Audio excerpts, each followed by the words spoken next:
tergantung yang tinggal di tempat tersebut, tergantung aktivitas yang dilakukan di tempat tersebut.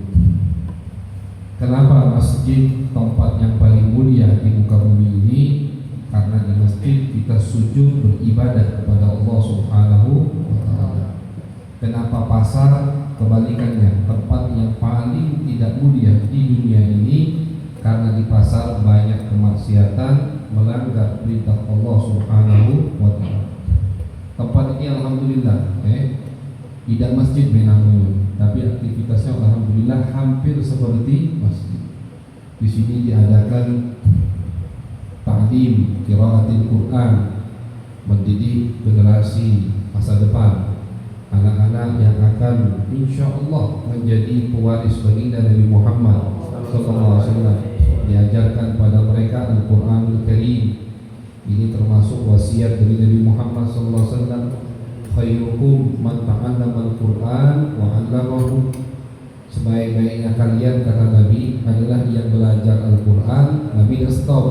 Bukan cuma belajar, bukan cuma menguasai, bukan cuma hafal, tapi wa 'allamahu, dilanjutkan sama Nabi Muhammad SAW.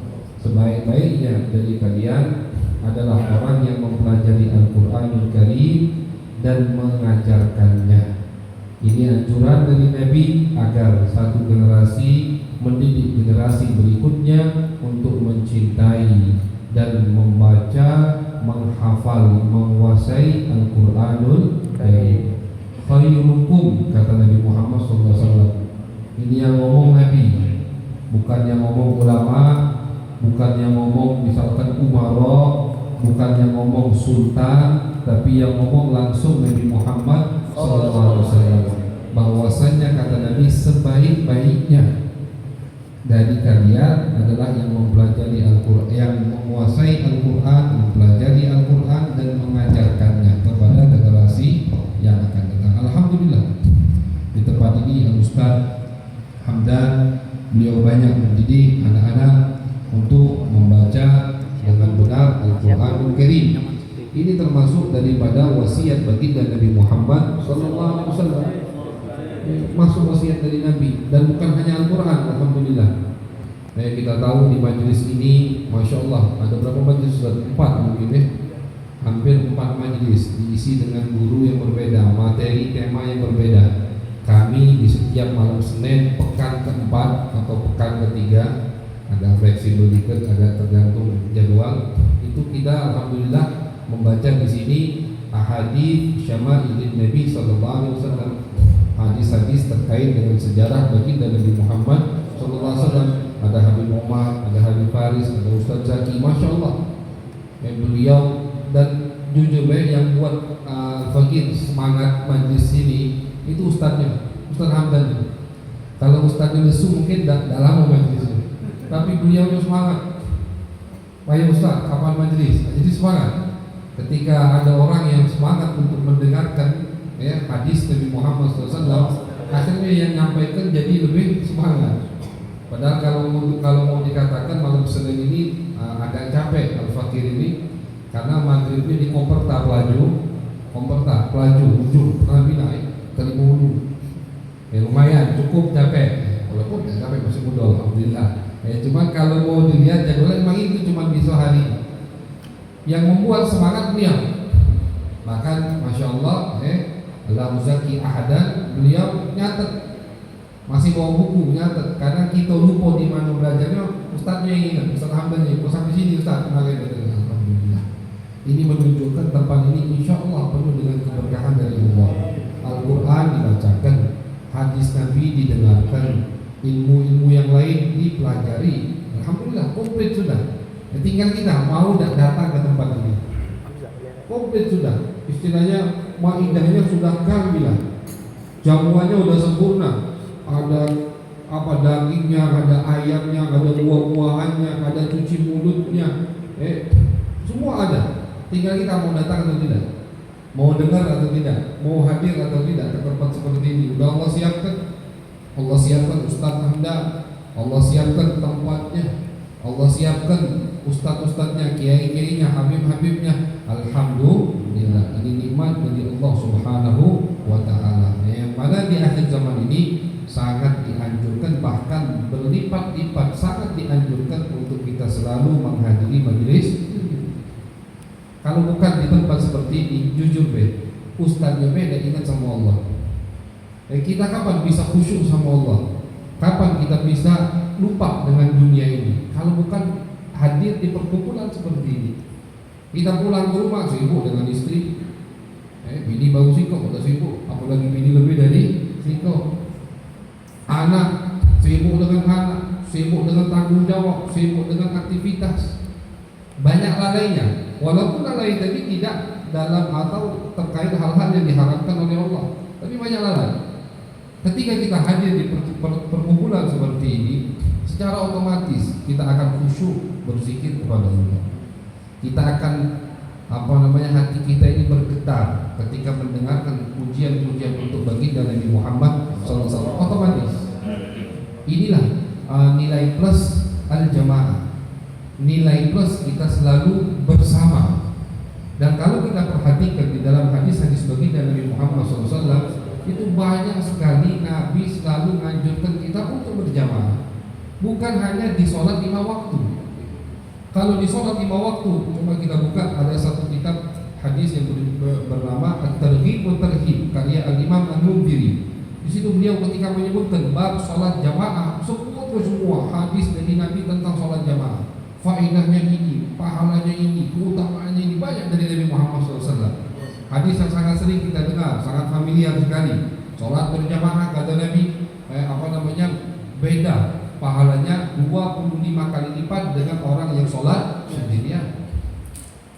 Ulama mengatakan umpama yang sholat sendirian tadi diulangi sholatnya 25 kali, tetap tidak sama dengan yang sholat sekali secara berjamaah. Ini hanya perumpamaan dari Nabi untuk jauh pahalanya, jauh jarak kedudukannya di sisi Allah Subhanahu wa taala. Banyak anjuran dari Nabi untuk berjamaah. Salat Nabi anjurkan berjamaah. Zikir Nabi anjurkan berjamaah. Zikir Nabi anjurkan berjamaah. Dalam hadis qudsi beliau menyampaikan dari Allah Subhanahu wa taala, "Man dzakarani fi mala'in, dzakartuhu fi mala'in khairin minhu." Kata Nabi Muhammad, Allah berfirman dalam hadis qudsi, barang siapa yang berzikir kepadaku, mengingat aku di rame-rame, maka aku akan sebut namanya di depan makhluk yang lebih mulia dari perkumpulan mereka. Artinya makhluk-makhluk lebih mulia dari kita disebut sama Allah, nama kita di depan mereka semua. Zikir Nabi anjurkan berjamaah. Baca Al-Quran Nabi anjurkan tadarusan. Dalam hadis diriwayatkan oleh Al-Imam An-Nawawi dalam kitab beliau At-Tibyan fi Adab Hamalatul Quran, majtama'a qaumun fi baitin min buyutillah yatluna kitabullah wa yatadarasunahu bainahum illa nazalat alaihim sakinah wa ghasyiyatuhum rahmah wa haffat alaihim malaikah. Dalam hadis Nabi Muhammad SAW beliau bersabda, bila berkumpul kelompok dari umatku membaca Al-Quran bareng-bareng, berkumpul, majtama'a, berkumpul bareng-bareng baca Al-Quran, mempelajari baca Al-Quran, mempelajari tafsir Al-Quran, mempelajari penjelasan yang ada di dalam Al-Quran, kecuali kata Nabi turun rahmat dari Allah, turun sakinah dari Allah, ketentraman jiwa dari Allah, turun malaikat menghadiri tempat tersebut. Ini janji dari Nabi Muhammad SAW. Salat berjamaah, zikir, baca Al-Quran dianjurkan sama Nabi untuk kita selalu berjamaah.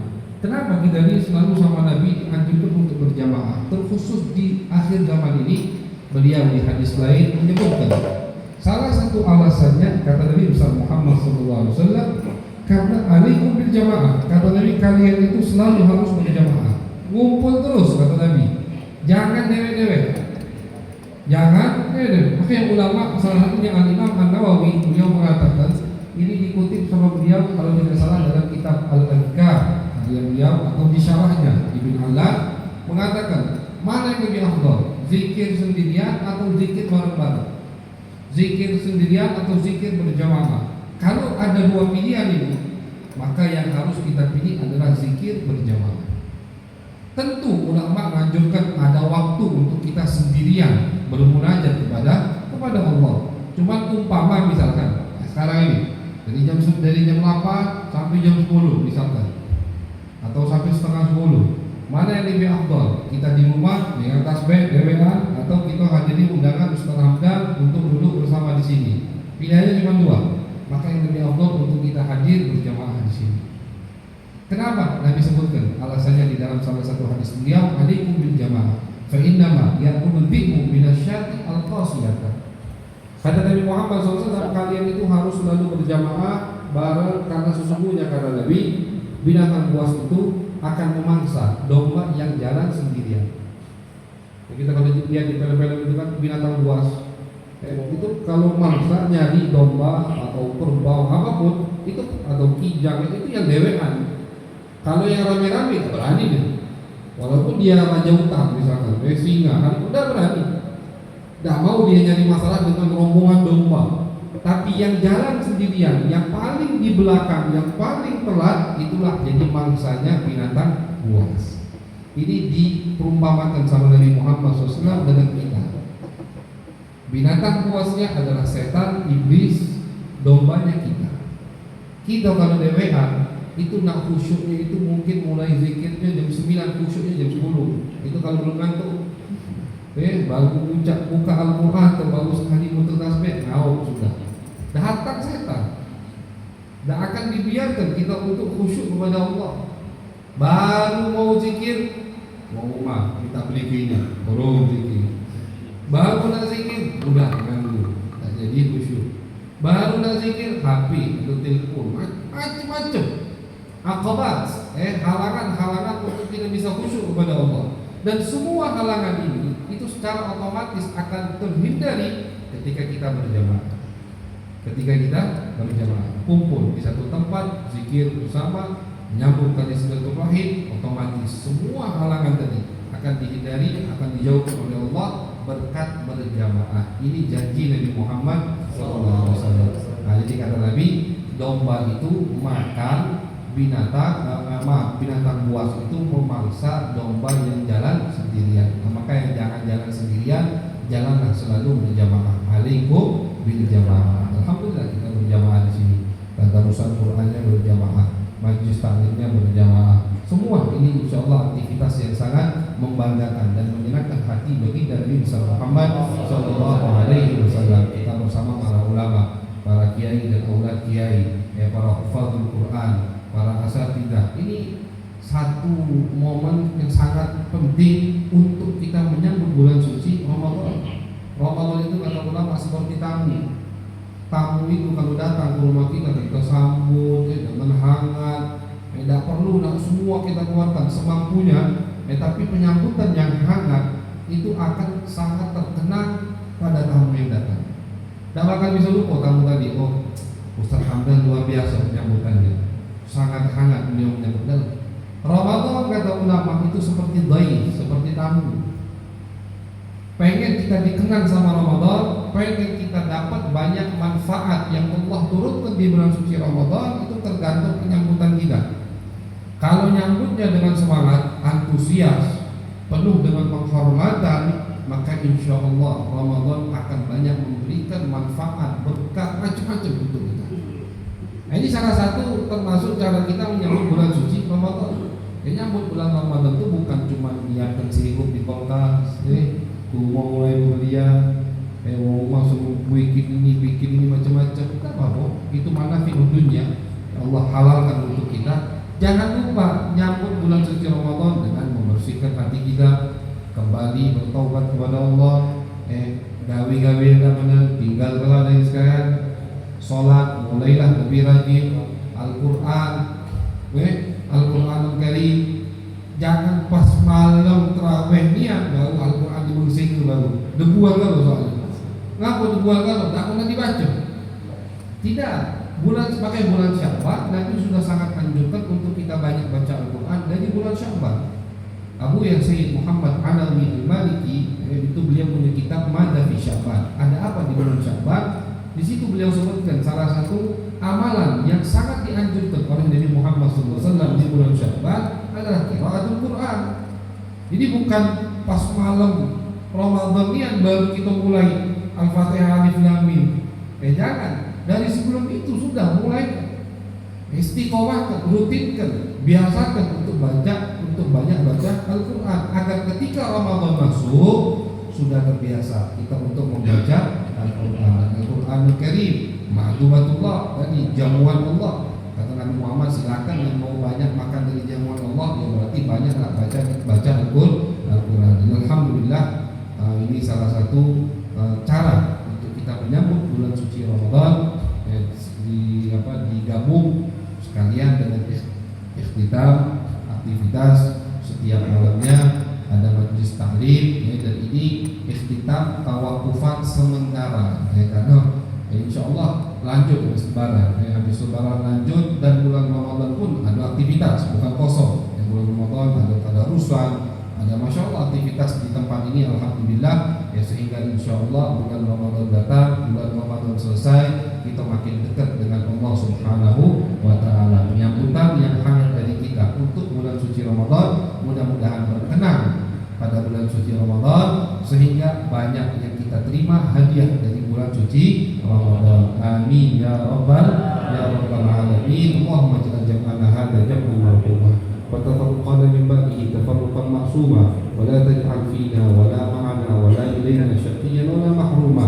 Rabbana taqabbal minna innaka antas samiul alim wa tub 'alaina innaka antat tawwabur rahim. Sallallahu ala sayyidina Muhammad wa ala alihi wa sahbihi wa baraka wa sallam walhamdulillahi rabbil alamin. Wassalamualaikum warahmatullahi wabarakatuh.